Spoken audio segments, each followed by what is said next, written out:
welcome. So today we're going to be talking about something that has been pretty highly requested and something that I definitely wish I had in the beginning. We're going to be talking about discovery calls and how to basically just smash it every time. Now, I just want to start by saying that I understand that they can be incredibly nerve-wracking, especially your first few. And if you told me that I'd be saying what I'm about to say a few years ago, I never would have believed you. But I love them. I cannot wait for them. I genuinely get excited by them. It's even to a point where I try to encourage having video calls for every type of meeting I have, never mind discovery calls, which was never me. Like that was never me. And I'm generally a very anxious person, whether it's ordering coffee, whether it's being in an Uber, whether it's just the tiniest things. But this is one of the places where I actually feel most confident. So I just want to let you know that if you're feeling like absolutely terrified and absolutely dreading it, that fear that you might have, it will go away and it will turn into confidence. So just be patient with yourself because you will get there.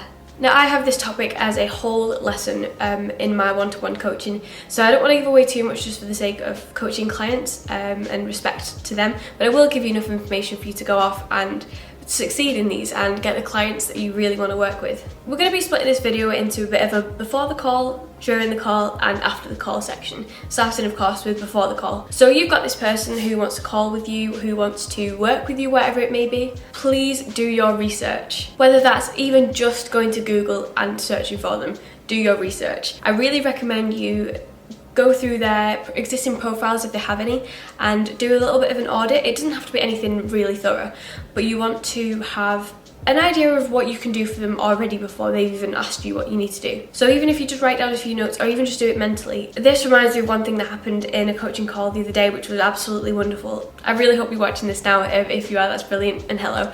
But it was so good because I kind of put her on the spot and I was like, just quickly do an audit of this page now and see what you can pick out and stuff like that, and she did it straight away, and she wouldn't have been able to do that a couple of weeks ago, which was just incredible to see. So just give yourself some time and be a bit patient with it, but go on, look at their profiles, their Instagram maybe, and make a few notes about what you can see, what you automatically change. And then I want you to go to Google and I want you to type in their business name, their name, and see what comes up. If nothing comes up, then that's a problem in itself, and you need to be ready to try and work with that and try and change that. Make sure you dress appropriately, make sure you dress somewhat smartly. I had a very weird superstition for the first year of this, where if I didn't wear this certain blazer, then I wasn't going to get the job, because every time I wore it and every call I had, I got the job. I did. And then one day I thought, you know what, I'm going to wear a cardigan, I'm just going to do it, I'm going to risk it, and it was fine. It was all in my head, but just make sure you dress appropriately. And this is an odd one, but I would recommend having like a cup of tea or a cup of coffee, because it can actually be used as like a talking point if you are feeling, you know, a little bit nervous, a little bit uncomfortable. Oh, what are you drinking? That kind of thing, just to kind of break the tension that you might have. Which brings me on to actually starting the call. You just need to relax.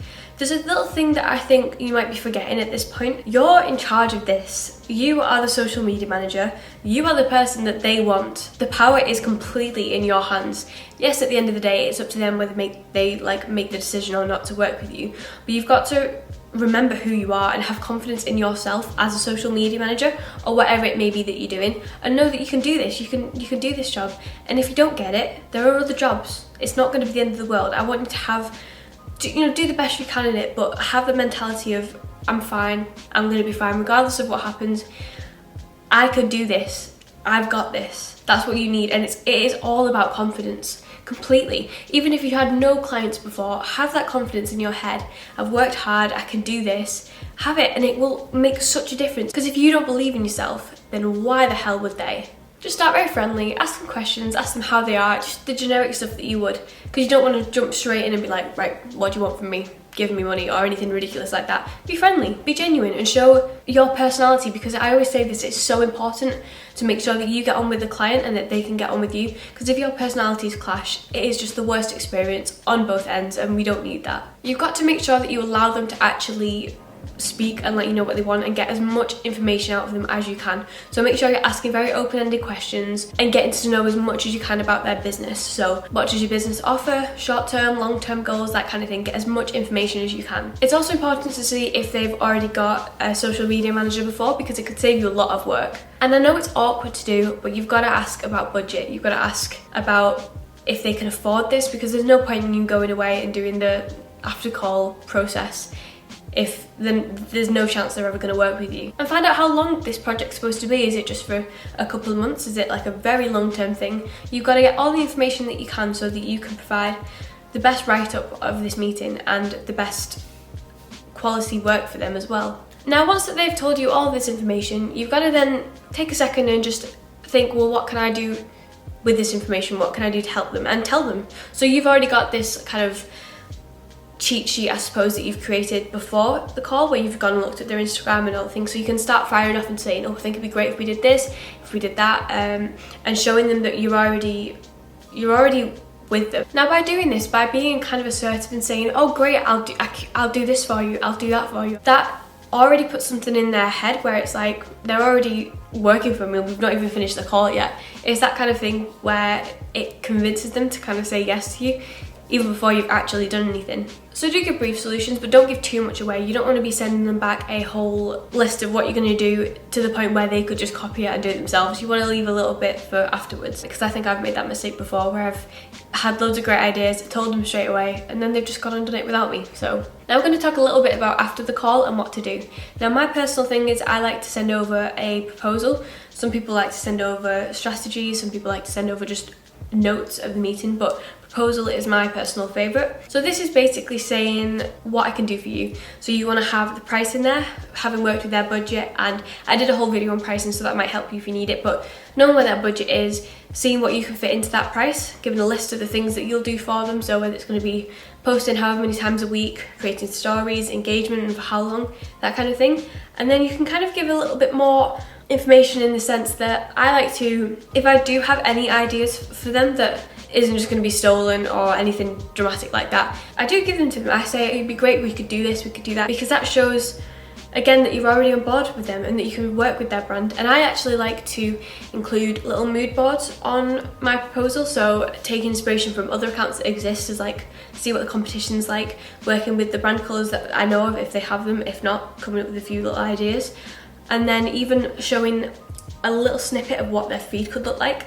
I've done this quite a bit recently, literally just 3 squares at the bottom, so not even like 9 squares, but literally just 3, showing, working with their pictures already, combining them with maybe some graphics, that kind of thing. So just really selling yourself to them. This sheet is basically you on a page, your skills, your expertise, your ideas on a page, and as long as they've fallen in love with your personality, then hopefully the stuff on the sheet just works with that really well and they'll want to work with you. I even had it recently, one of my favourite clients that I've got right now, we had a call a couple of months back and it went really well. Like, I really wanted that job after the call, and I didn't hear back from her a while because she'd actually gone with someone else, because at the time it made sense with what they were offering, but she just said like it just didn't work personality wise and that she regretted not going with me from the start after interviewing all the people that she did. So it's so important that you are yourself, because you want to get on, like you want to get on with whoever you work with, but yeah, having that good relationship throughout the whole thing is really important. So yeah,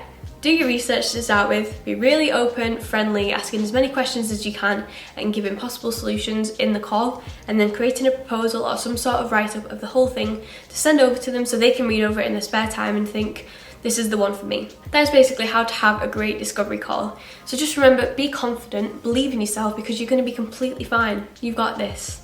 Thank you so much for watching, and if you have any other video requests or anything that you need help with, please do let me know. I would love to make them for you, and I'll see you soon. Bye.